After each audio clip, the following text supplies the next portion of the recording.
C'est un signe de reprise en main des affaires politiques intérieures libyennes. Le Premier ministre, Dbeibeh, se mobilise sur la question migratoire et appelle à une coordination entre les ministères de l'Intérieur et de la Justice pour moderniser le système législatif qui est relatif aux migrants. Les textes datent de la période Kadhafi.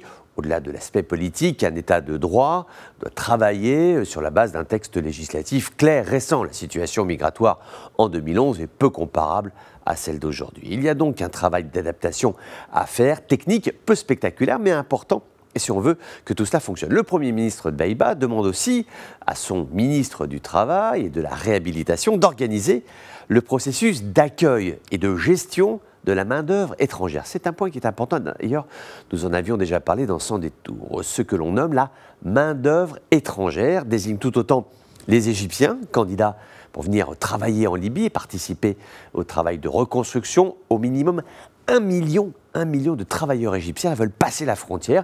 Il faut gérer tout cela. Sous l'appellation main-d'œuvre étrangère, nous trouvons d'un côté les Africains qui sont venus en Libye au temps de Kadhafi. Toutes les situations n'ont pas été régularisées, donc il faut le faire. Et puis, la migration clandestine, il convient ici d'attirer l'attention sur les efforts considérables produits par Tripoli, qui s'est emparé du dossier. Il y a des arrestations, parfois même massives. Ce week-end, 4000 personnes ont été arrêtées en situation irrégulière. Il y a une politique de reconduite aux frontières, également d'intervention sur les lieux de résidence des migrants, avec la volonté de ne pas opérer de confusion. C'est-à-dire qu'un migrant est un migrant, c'est une personne qui a une histoire, qui a un projet. Et puis, il y a les trafiquants qui prospèrent sur la désespérance humaine et qui parfois procèdent à la confusion des genres. Ils trafiquent un peu tout, des hommes, de la drogue, des armes, etc. Le tout sur le même 4x4. L'équipe du Premier ministre libyen se mobilise car c'est un dossier de souveraineté nationale, de contrôle des frontières, de gestion des flux